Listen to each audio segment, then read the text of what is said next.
Well, it looks like we are live. Good morning. Good morning. I hope that you are doing well this morning, enjoying your favorite cup of coffee, your favorite cup of tea. And I know you hadn't transitioned over to water yet. Maybe you are starting your day out with water. Welcome to the live Go Girl chat. If you guys haven't already, I don't even know, can we sponsor ourselves? You can go to gogirlchat.com, gogirlchat.com, and you can subscribe to this podcast and you will get all of the back episodes. We're working on that, as well as some of our audience's favorite freebies. Like everything is there. One of the things that I want to point out to you that is also on that page is break up with your to-do list. That is one of the most favorite workshops that Kaci and I have done together. So you can check out all the details over on gogirlchat.com. All right. So we're going to dive right into today's episode and today's topic. And today's topic is all around the pep talk that changed my self-esteem. So the pep talk that changed my self-esteem. Now, it is appropriate that I am wearing this hoodie. Typically, you guys see me in hoodies and visors. I haven't been wearing visors lately. And if I'm not wearing a visor, that means that I've just had my hair cut, or I'm kind of in that in-between phase as it's growing out. So that's just a little behind the scenes. But I'm wearing a particular hoodie, and this hoodie is actually my daughter's hoodie. So you see the number 12 there. She plays Division I soccer. And for years and years and years, I actually stole part of this little pep talk from another soccer mom because I just loved it so much. So I'm going to share the pep talk, and then we're going to talk about like what it really means. Okay. Because when you hear it, there are three parts to it.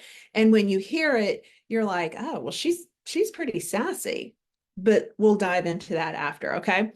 So the first part of this pep talk, the first thing that I tell my daughter every single time. So if we are live there, or if I'm watching her on ESPN, I'm texting her, I tell her, number one, don't suck.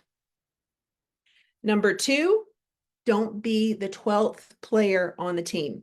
Now, what that means is by not being the 12th player on the team is that there are 11 soccer players and she would be the 12th player. Okay.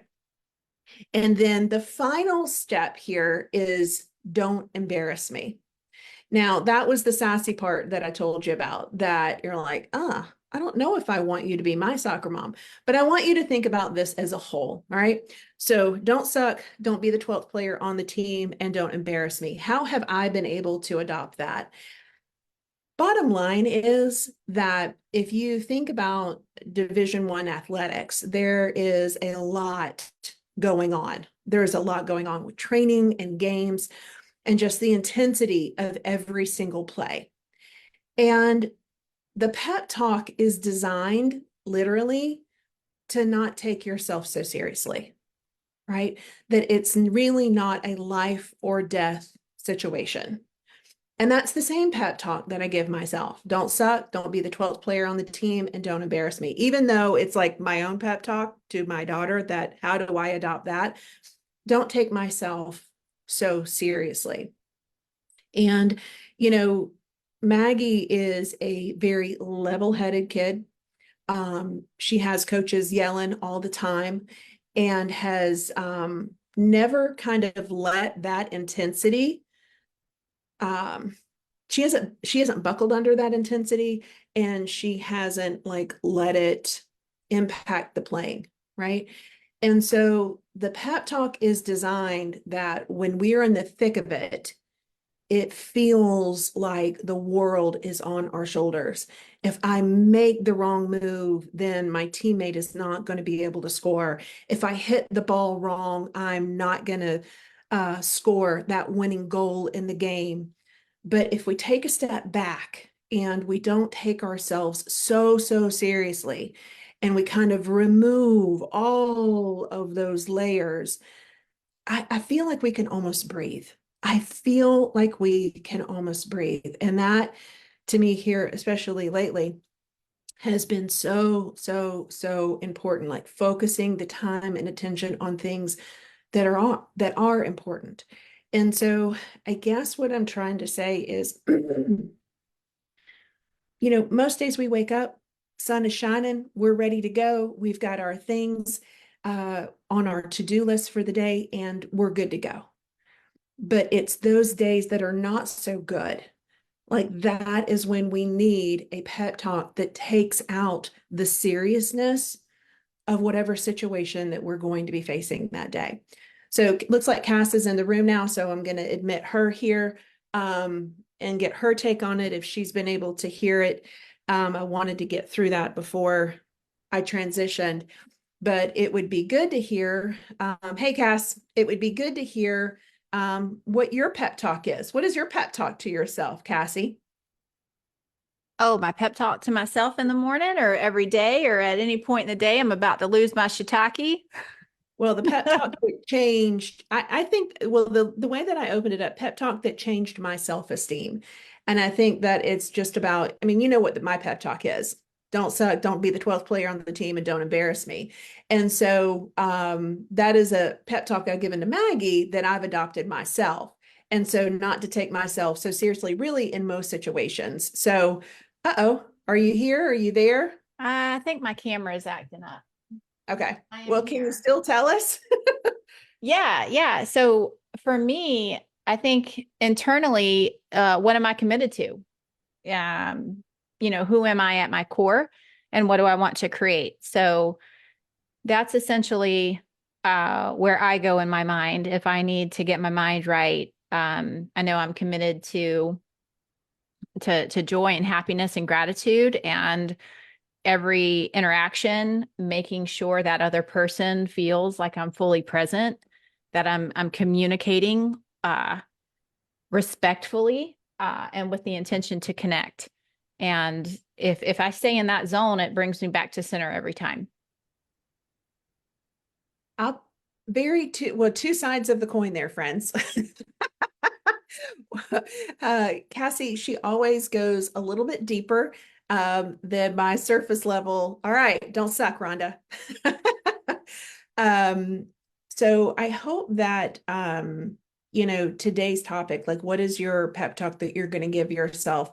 Hope that resonates with you. I hope that you consider some of the internal conversations that you have with yourself, the pressures that you put upon yourself.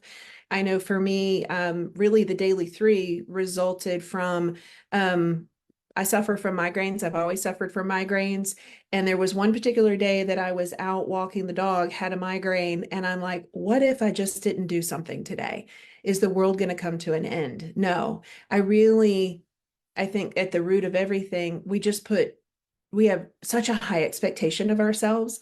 And I think we put so much pressure on ourselves of showing up in all areas of our life. I mean, let's face it, they say multitasking is not a thing, but as women, we're multitasking every single day, whether we're doing business, whether we're doing family, what's for dinner, all of those things. And so today's episode was really to take a moment and listen to what that inner dialogue is that you are telling yourself when things are not going right. How to hype yourself. I've there needs to be a whole nother episode. It's hysterical the way. So we have a family chain. I know everybody has family chains. But Maggie, oh my gosh, she just like lights up the family text thread about hyping herself up and even hyping the whole family up for things that are coming in her day. But it's hysterical. And it's, again, I think, just like not taking yourself so seriously. Anything else that you want to add? Today is kind of a short episode. Is there anything else that you want to add, Cassie? No, I think in really realizing, just the grace in how you can give yourself. And it's not so much a pep talk, but a reminder of every time I've trusted myself, every time I've leaned in to where my soul's calling is leading me, I've never been steered wrong. Whether it's, an experience or a lesson that I needed to learn, a different perspective to open up on something. I've never lost when I've bet on myself. And so I guess that would be another kind of internal pep talk. And, when you're in the storm, it's hard to see, the silver lining.